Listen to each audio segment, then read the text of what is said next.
Hey, I'm Tre Lopushinsky, and I'm joined by Councillor Byron Stewart for Council Corner, where twice a month I meet with a member of council to chat about ongoing topics discussed in the community, as well as items from recent council meetings.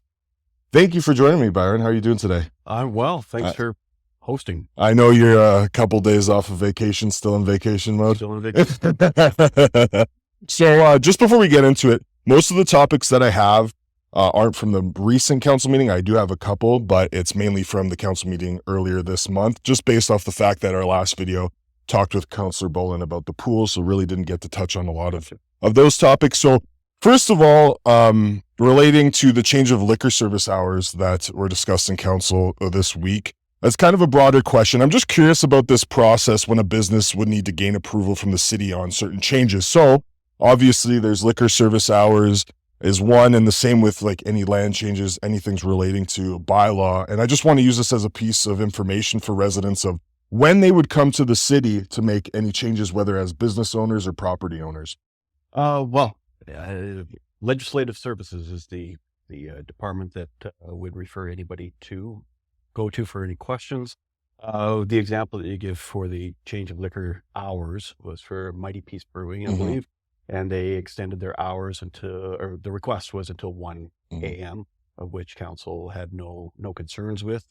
Legislative Services puts out notice to the public, notifies the surrounding business owners, etc., and takes that feedback, if there is any, and presents that to council in a report.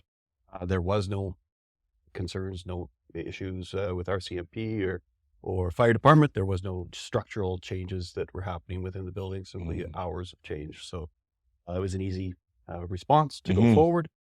They come to us, I would say, a couple times a year, different liquor establishments, whether it be a liquor store or it would be a pub or in this case, brew house that is just looking to enhance their business service, enhance their ability to serve our residents. And so we don't want to get in the way of that. No, definitely. And I'm sure there's a lot of people, a lot of residents that are happy about it. But for that process as a whole, like not just on the change of liquor service hours, but is there any kind of similar process that residents might not know about that, they might have to come to the city and ask for changes?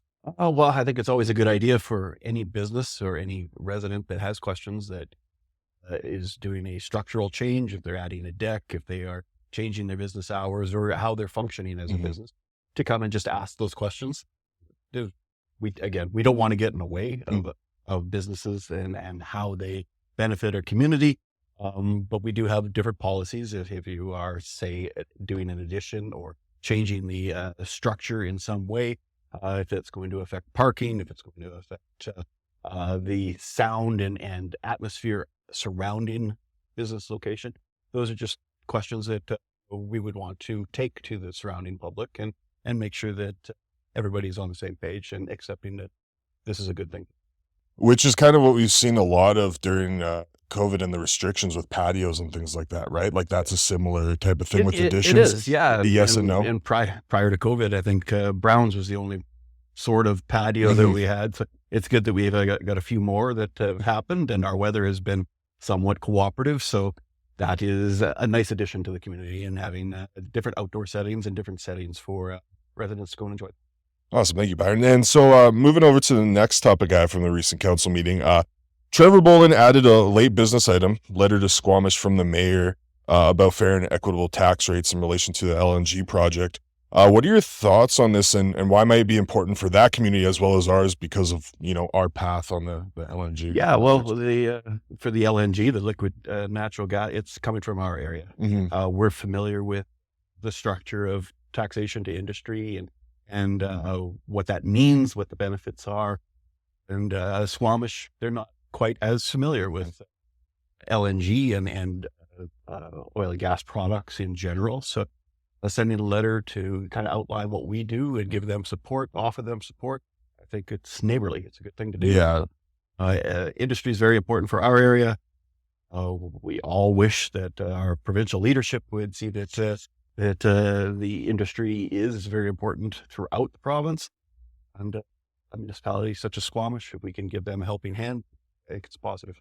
That's awesome. That's definitely awesome. Now, moving over to the previous council meeting, I wanted to talk about the presentation from the Fort St. John Fire Department on wildfire deployment. There was a lot of information on past deployments and the planning that goes into it. What were your major takeaways from the presentation? And just to note, Fire Chief Robert Norton said that the deployment can be pulled if needed.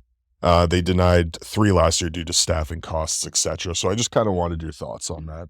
What you said was the most important aspect in my mind. Mhm. It's just our firefighters are paid. It's a paid crew. It is our budget line. They are our firefighters, and the safety of our community has to come first. Yes, it's tremendous that the guys are able to and willing to come forward and help our neighbors throughout the province. And Chief Norton and his staff, they have a formal process that they've gone through, and it was good for us to get an update on what they look at, that they can say no, that they will say no and have said no, and that if our region, our community is in danger, we need to have our guys home. And that was all clear to us. And a policy now will be coming forward, which will allow the chief and the deputy chief and their crew to determine, as they have been, without having to track us as council members down to give an approval. We will find out after, and just knowing that our guys are helping other communities, other regions, and if we get into trouble, they can get back here as quickly as possible. And that's important for all of our residents. So that latter part, that was my next question, but just to clarify, so the policy essentially is something they've already been doing, but by creating this policy within the city, it just expedites the process? Yes. Okay.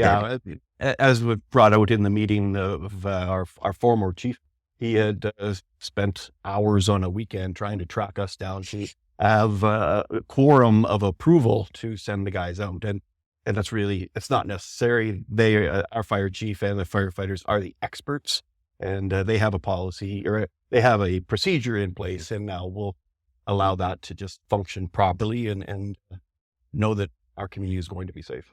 And now my last thing about the presentation, it's less of a question and just more of something that stood out to me with Norton's presentation. It seems like the procedure they have in place is working. But when he said there were multiple firefighters who were willing to help anyone they could, like you, I don't know if it was you specifically, but council did ask, are you guys finding that it's hard to get, people to accept these deployments? And the simple answer was no, that the firefighters are always willing to help. It just so shows who we have in our community in a case of an emergency. They are a group of type A personalities that will jump up to help anyone at any point in time and willingly do so. And it's a strength for our community. Now I wanted to move over to EOC, just kind of get a little bit of an update if you have. So the city is getting ahead of the upcoming wildfire. Well, the wildfire season's already here, but it should be an interesting one as we move into the coming weeks, to the coming months, to say the least. I know the city had applied to 2 grants through the Emergency Preparedness Fund. What is the status of that funding? I don't know specifically what the status would be. I know that the preparations for our operational center is underway. As you suggested, there is fires already within the area. So the mobilization of that and preparedness of that is happening. The volunteers and other organizations involved are also getting themselves set, getting paperwork ready, getting all of. So the funding itself was, 1, for the operational center, and 2, for different tools, different training, different needs that would fit for knowing what we've faced the last couple summers, what we're likely to face coming at us here this summer.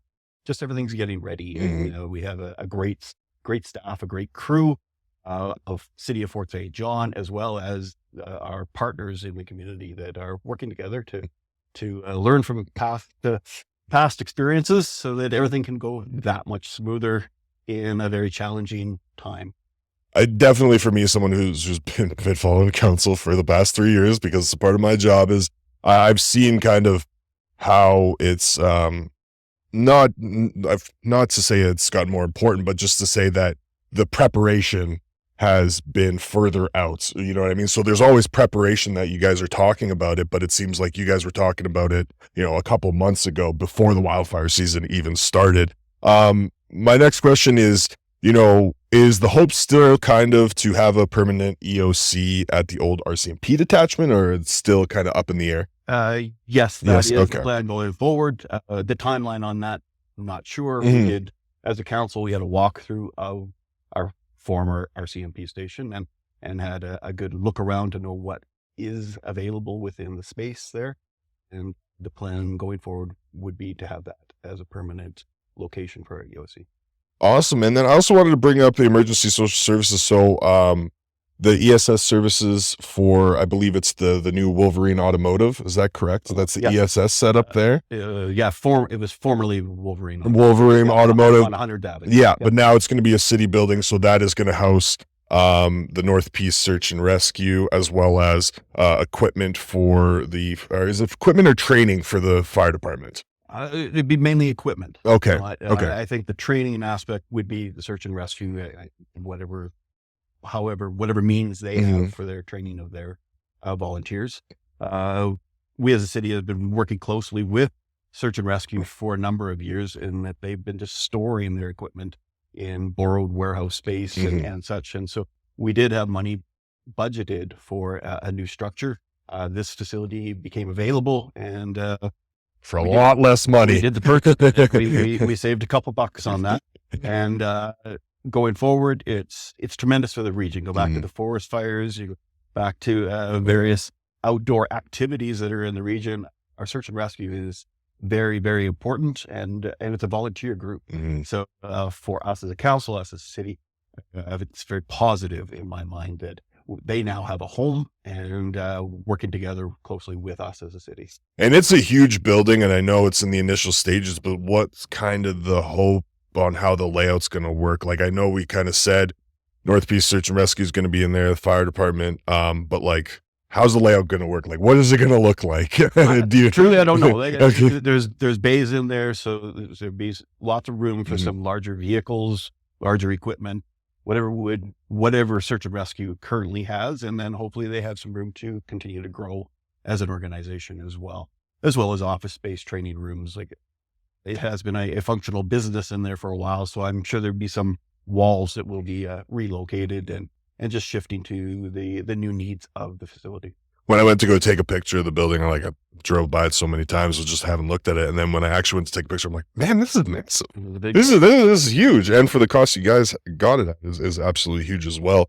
For my last question here, Byron, it's about proclamations. We had a bunch here this past Monday, and just for residents, organizations who are unfamiliar, what's the process for organizations that want to request proclamations, and why is it a benefit to the city and its residents? The proclamations are mainly not-for-profit groups, organizations. We try to encourage that it is local or regional based, to have a representative that is able to come towards council and speak about their organization and what they do, what services they provide. They could come to any of us on council. What we would then do is refer them to Bonnie McHugh, who is Legislative Services, and Bonnie would then provide that person or that organization with the formal request to do a proclamation, and they would provide the information of, again, what they do, the services they provide, the years of existence, and what the meaning of that proclamation would be. And then for us, it's informational. It's great to have those, as we did on Monday. I think we had 4 or 5 different proclamations, and it's an opportunity for us to touch base with community leaders. People are putting in a lot of time, effort for the benefit of our community, and it's very good information, and it's good to know who is doing these things in behind the scenes. Yeah, and it's almost some sort of an update in a way too, depending on the presentations as well. That's right. Yeah. Awesome. Well, thank you so much, Brian. That's all the questions I have. Thank you for joining me only a couple days after your vacation. I appreciate it. It's all good. Thank you. Thank you very much.